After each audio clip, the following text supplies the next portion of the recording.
Hey everyone, Fina here. Welcome back to my channel, Fina Reads. And today I want to talk with you about my did not finish or DNF books for this year. It's not too many because I'm not someone who likes to DNF. Usually I try to push through and figure out maybe it gets better to the end. But I had a handful of books this year so far that I just had to put down in the middle of them. Some of them because I just couldn't get into it, and some of them because, what? I never thought I would do a video like this or rant reviews of something like that because, I don't know, I'm just not the personality who likes to rant. I get angry at books, don't get me wrong. I get angry and I have opinions, but I'm not someone who would sit down and rant all the time. But I just popped off the monthly Patreon Zoom call from Alan at the Library of Alexandria. I'm one of his patrons, and he started now with a monthly Zoom call, and we just talked a little bit. One of the things that we talked about were that I'm not a huge fan of Lord of the Rings and of Greycoats. And I felt bad for saying this. But I thought, you know what? People don't like books. It's just the nature of things. Same with art, same with music. Not everybody likes the same thing, which is totally fine. And actually, we had a good discussion then about it. We talked about other books as well that others didn't like or that others liked.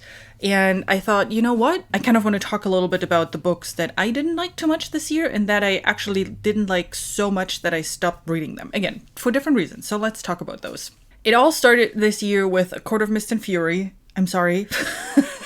I read A Court of Thorns and Roses at the end of last year, and I read it because a friend of mine actually recommended them to me because she loved them all and she ate them up one after another. And I thought, you know what, it's a popular series, so I should try it. And I kind of hate read ACOTAR after a while. I'm just not the audience for it. And then I kept hearing, it gets better, it gets better, it gets better, because the main thing that I didn't like was the writing style. It was just not writing that I liked. I didn't get into the story as much, and it felt a bit younger than what I usually read, which is fine. There's nothing wrong with that. I just, it's not I'm not the target audience, if you will. So but people said the writing really grows as the series continues, and the writing becomes a bit more mature and better as the series continues. So I started A Court of Mist and Fury and gave up after 50 pages, realizing the writing is not better. It's the same writing style, and I just don't connect with that writing style. So that was my first DNF of the year. I'm sorry for all the ACOTAR fans out there. I understand why this is a hyped series. It's just not for me. Wrong audience. Book number 2 was Walden by Henry David Thoreau, and I hope I'm not butchering the name too hard. And that was actually kind of a funny one, because my husband told me that I should read this book because it's about a guy in nature and living in the nature. And that was for us the time when we started looking into RVs and actually buying an RV and talking about spending more time outside and spending more time in places that you wouldn't normally go to. And he said that book is amazing and it's a great story and you're going to really like it. So I read it, and just in case you don't know, that was written in 1854. So I read it in English too. So that English is different. I definitely had my challenge with that. And then it was basically just him meandering about him moving out into the hut and how he builds that little house and how he moves in there. And eventually I talked to my husband and I was like, are you sure? I find this rather boring. Are you sure you meant that book when you talked to me? So he was asking me all these questions and I was like, no, I think you meant a different book. And he did. He mixed up Walden with My Side of the Mountain. So yeah, I then DNF'd it halfway through. And then after I realized that's not the book my husband wanted me to read, I was like, oh, thank God I can't give this up. It was just, it's a classic. I fully understand. And I can now say I've read Walden halfway through, but no, there's no need for that. The next two, I'm actually a bit sad that I DNF'd them because it's from a Malaysian author, and I totally loved the Malaysian mythical creatures and learning more about the lore of Malaysia. But I think maybe with the translation something went wrong. It just read very clunky, and that was Food of the Gods and The Last Supper Before Ragnarok. And I read, so in an order, Food of the Gods comes first, and that's actually 2 books in one. And The Last Supper of Ragnarok is the last book in the trilogy. And then it's not just a trilogy, it's actually 5 books. I don't know, I didn't quite understand how this series worked, but I read Food of the Gods first, which is a short story, and then the first or the second book in the series, I guess, and then The Last Supper of Ragnarok is the 3rd book. So, and I read the 3rd book first, not knowing it's the last book in the series. So I picked it up at Barnes & Noble's. I loved the cover. I loved the blurb on the back. It sounded like more of a funny, quirky fantasy story, which I usually really enjoy. And then I started reading it. I was about, I don't know, 50, 60, 70 pages in, something like that. And then I realized, okay, I have no clue what's going on. What in the world is happening with these characters? No one is introduced. What is happening? So I Googled it finally and realized, oh, it's book 3. It was not clear based on the paperback. Nowhere in the paperback did it say this is book 3 of a series. Read book 1 and 2 first, which makes sense. So I grabbed book 1 and 2 as a Kindle because now I wanted to really know what it's all about. Because book 3 started off with a dragon. I was like, okay, dragons, I'm here for it. This is awesome. And then I read that first short part of it. And then I continued with basically the main story. And it was an interesting story. And I really liked the setup of, you know, the main character going into the underworld and being able to come back to life and all the mystical creatures that were explained to that. But somewhere along that line, I think something in the translation has just been lost, or it has not been translated well. It was not a great reading experience. And I actually kind of lost interest at one point. So that's how I ended up with 2 DNF books, even though it probably should have just been 1 in the first place if I would have Googled stuff first and not just bought it because of the pretty cover, kind of.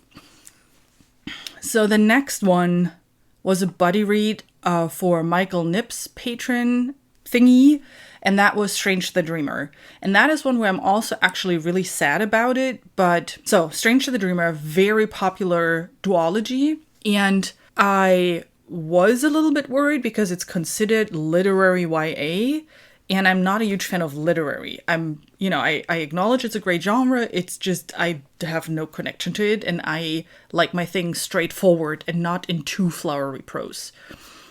Which then, surprisingly, I started reading it and I was like, oh, this is actually really pretty. I really loved the character of, I think his name is Strange, right? Was his name Strange? I forgot. I'm terrible with names.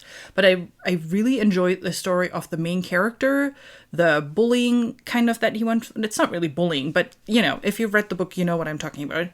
That he went through, and I really wanted to know how his story continues.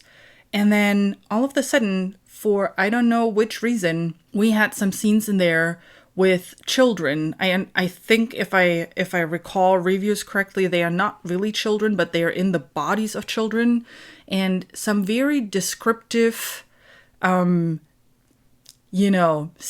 of them in see-through shirts, and they were teenagers, and some of them were children, and they were just. One would have been, I could have probably went over it, but in the first 100 and somewhat pages that I read, there were 3 descriptions of nipples on children. And that's just where, I'm sorry, I'm ending those type of things. I'm not usually squirmy like that. I mean, if you've listened to my review of Gunmetal Gods, there's also one problematic scene in there, but not saying it's good, don't get me wrong, it's not good. But it's one short paragraph, and then it's also not really a child. So, I can kind of read over it if it's one short thing, and then you're like, okay, this was not great author, but let's see, the rest of the book was good. But in Strange the Dreamer, it was within the first 100, and I think, let me check. I read 105 pages of Strange the Dreamer, and there were 3 descriptions of children, descriptions that I don't want to have of children. So that's why I gave up. And then the last book that I DNF'd this year, I have to talk fast about it because otherwise I'm getting angry, is Night's Shadow, which is the second book in the Grey Court series. And it's similar to ACOTAR, where people said, read the second book, it gets a lot better. And it really didn't. I couldn't stand Falkio's meandering anymore. I mean, I understand that you're frustrated or sad or whatnot. I don't know what's going on with you. And frankly, I don't care anymore at this point because it was just so annoying. He was whining all the time and he was, meandering along all the time. And he was calling his friends stupid, even though his friends clearly know what was going on in the world. But he is the one that that knows everything. But he clearly doesn't. And there are just also some problematic scenes going on, and it's not similar to the Strange the Dreamer. Again, if it would have been one and it would have been just a side story, again, not saying it's a good thing. You shouldn't have a good story shouldn't need any of this.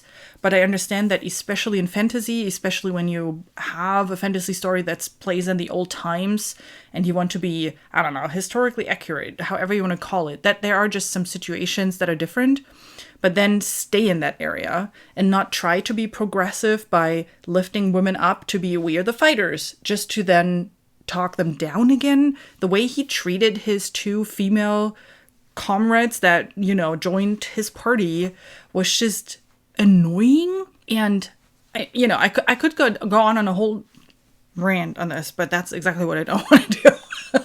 Again, just not for me. The swashbuckling part, yeah, sure, was fun. In that regards, I like Busty a lot. I think he is actually, his view is the one that I would have loved to follow. Or if the book would have had breaking, if you would have gotten all three POVs of the friends and not just Falkio's, because his was just so annoying. So yeah, that was done. All right, what did I mean, I'm stopping here. I don't want to rant on because, everybody's entitled to their opinion. If you love the books, I'm excited for you. I wished I would have loved the books because I there is potential there.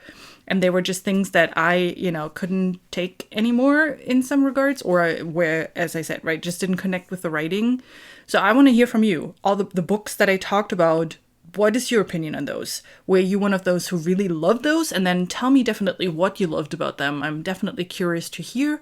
Or did you have similar thoughts that I had? Did you maybe DNF any one of those as well? So let me know in the comments. And then I hope you have a great rest of the day, and I'll see you soon with my next video. Bye!